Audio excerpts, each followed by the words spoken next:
মুসলমানের উপরে আল্লাহ তাআলা কেন এত মুসিবত দেয়, কেন এত বিপদ দেয়, কেন এত বিপদ আপদ আল্লাহ আমাদের জন্য নির্ধারিত করে দেয়?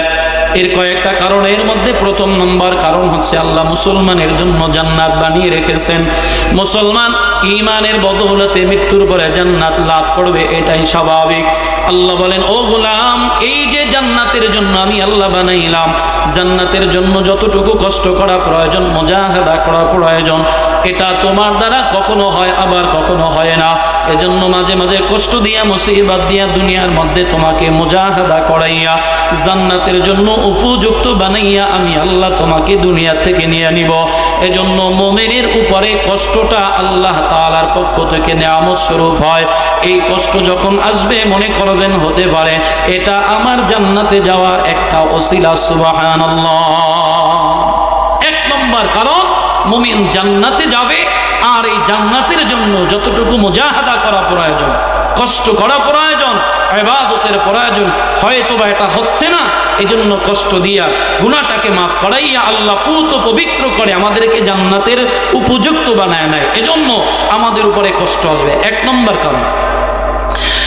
এলাকার মুসলমান, আল্লাহ নবী বলেন, দুই নম্বর কারণ, قال رسول الله صلى الله عليه وآله وسلم ما من مصيبة يصاب بها المسلم إلا كفر بها عنه حتى الشوكة يشاكها। আল্লাহর নবী বলেন, মুমিনের উপরে যদি কখনো কোনো মুসিবত হয়, বিপদ হয়, কষ্ট পায়, এই মুসিবত দ্বারা, এই কষ্টের দ্বারা মুমিনের গুনাহকে আল্লাহ তাআলা মোচন করায়া দেয়। মুমিন যদি রাস্তা দিয়ে হাঁটে, হাঁটার সময় যদি একটা ইটের সাথে, একটা গাছের শিকড়ের সাথে টাক লেগে পড়ে যায় অথবা একটু আঘাত পায়, মনে করতে হবে এই কষ্টটা দ্বারা তার একটা গুনাহকে আল্লাহ মাফ করে দেয়। রাস্তা দিয়ে হাঁটতে গিয়ে একটা কাঁটা যদি তার পায়ের মধ্যে বিঁধে বা ঢুকে যায়, মনে করতে হবে সামান্য কষ্ট দিয়ে আল্লাহ তাআলা তার গুনাহটাকে মোচন করে দেয়। এজন্য আল্লাহ নবী বলেন, মুমিনের উপরে মাঝে মাঝে মুসিবত হবে তার গুনাহ মোচনের জন্য। এজন্য মুমিন মুসিবতটাকে কখনো মুসিবত মনে করবে না, এটাকে আল্লাহর পক্ষ থেকে নিয়ামত মনে করবে। কষ্ট পাইলেই মনে করবেন হয়তোবা এটার দ্বারা আল্লাহ আমার কোনো গুনাহকে মোচন করায় নিতেছে। আচ্ছা, এই কথাগুলা যদি আমার দিলে ফিট হয়, তাহলে আমার জন্য কোনো কষ্টই, কথা বলেন, কোনো মুসিবত, এই মুসিবতই না। এলাকার মুসলমান, হাকিমুল উম্মাত মুজাদ্দিদুল মিল্লাত আশরাফ আলী থানভী রাহমাতুল্লাহি আলাইহি একটা ঘটনা বর্ণনা করেন। একই শহরের মধ্যে দুজন মানুষ একই দিনে ইন্তেকাল করবেন। একজন ছিলেন মুসলমান, আর একজন ছিলেন ইহুদি। বলে ওই এলাকার মধ্যে যিনি মুসলমান ছিলেন তিনি তো নেককার, তিনি ইমানদার। দেখবেন মানুষ মৃত্যুর আগ মুহূর্তে অনেক কিছু আশা তার দিলের ভিতরে জাগে, অনেক কিছু খাইতে মন চায়, অনেক জায়গায় ঘুরতে মন চায়, অনেককে দেখতে মন চায়। তো আল্লাহর বান্দা আশরাফ আলী থানভী রাহমাতুল্লাহি আলাইহি ঘটনা বর্ণনা করেন।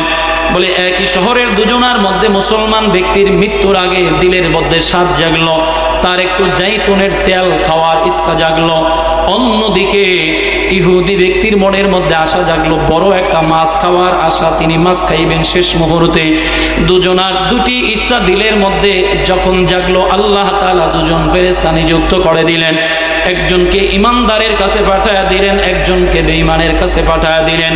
আল্লাহ তাআলা ফেরেশতাকে অর্ডার করলেন, এই ফেরেশতা, অমুক শহরের মধ্যে আমার একজন ইমানদার, আমার একজন পেয়ারা বান্দা, এই বান্দাটা আজ দুনিয়া থেকে বিদায় হয়ে অন্ধকার কবরে যাবে, আমি আল্লাহর দিদারে চলে আসবে। তবে ওই বান্দার শেষ ইচ্ছাটা, তার দিলের ভিতরে একটা ইচ্ছা জাগলো, জাইতুনের তেল খাবে। তার ওই তেলটা তার ঘরের আলমিরার ভিতরে অথবা তাকের মধ্যে রাখা আছে, তুমি গিয়া সেই তেলটাকে ফালায়া দিবা, যেন সেটা তিনি ভক্ষণ করতে না পারে। অন্যজন ইহুদির জন্য একজন ফেরেশতা নিযুক্ত করে দিলেন, এই ফেরেশতা যাও, আমার ওই ইহুদি বান্দার দিলের ভিতরে ইচ্ছা জাগলো মৃত্যুর আগে তিনি বড় মাছ খাবে।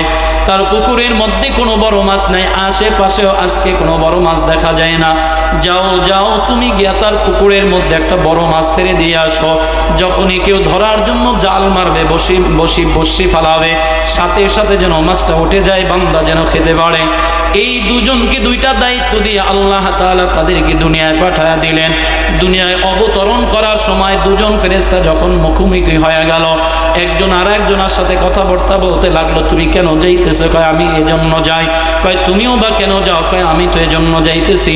দুজন দুনিয়ায় আসলেন, শহরে আইসা দুইটা কাজ কমপ্লিট করে দিলেন।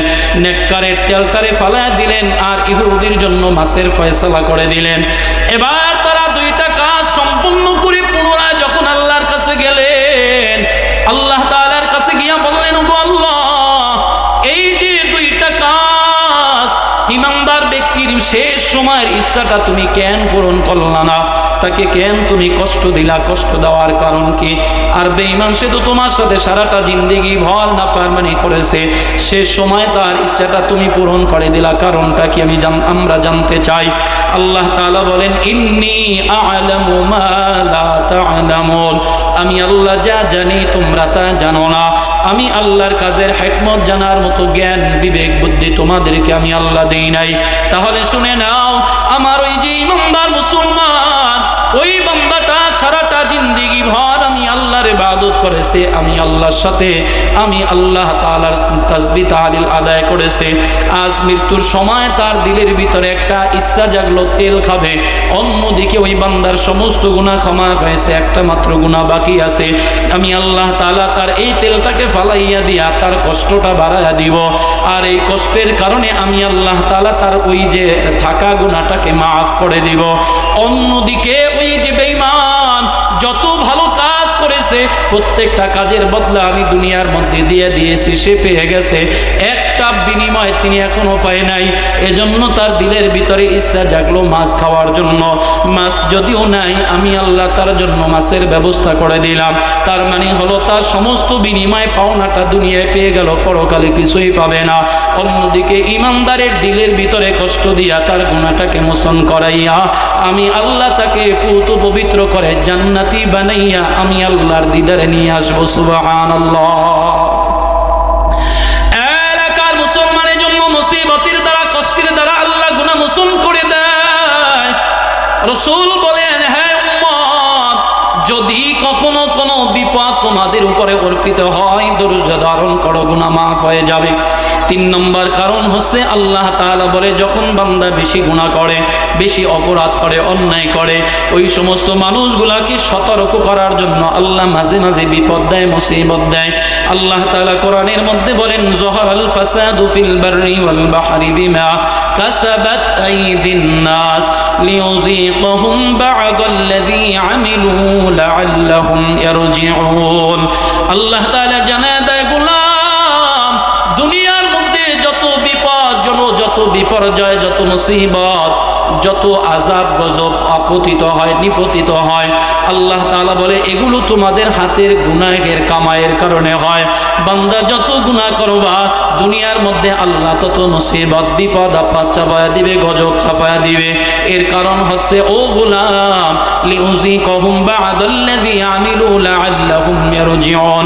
আমি আল্লাহ তাআলা বড় মহব্বত করে বান্দা বানাইছি, জান্নাতের উপযুক্ত করে।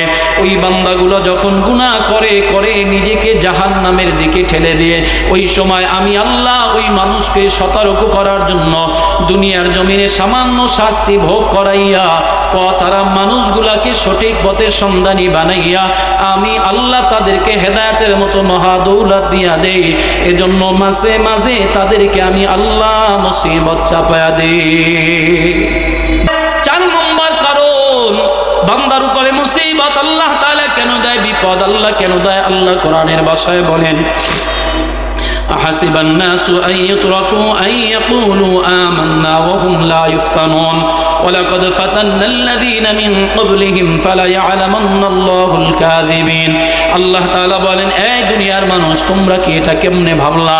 মানুষের মধ্যে এমন এমন মানুষ আছে যারা ঈমান আনয়ন করে, নিজেরা নিজেদেরকে ঈমানদার দাবি করে, এরপরে আবার নিজেরা নিজেদেরকে মুসলমান দাবি করে। আল্লাহ তাআলা বলে, ঈমানদার দাবি করতে পারো, মুসলমান দাবি করতে পারো, তবে পরিপূর্ণ মুসলমান, পরিপূর্ণ ঈমানদার তখনই হইবা যখন আমি আল্লাহ তাআলা তোমাদের উপরে পরীক্ষা নিব। আর সেই পরীক্ষার মধ্যে যারা টিকবা, যারা পাস করবা, তাদেরকে আমি আল্লাহ মুসলমানের সার্টিফিকেট দিব, ইমানদারের সার্টিফিকেট দিয়ে দিব। এই জন্য আল্লাহ বলেন পরীক্ষা ছাড়া কেউ আল্লাহর কাছে পরিপূর্ণ মুমিন হতে পারবে না। এই জন্য আল্লাহ বলেন মুসলমান আর ঈমান যাচাই বাছাই করার জন্য আল্লাহ কখনো কখনো আমাদের উপরে মুসিবত চাপায়া দেয়।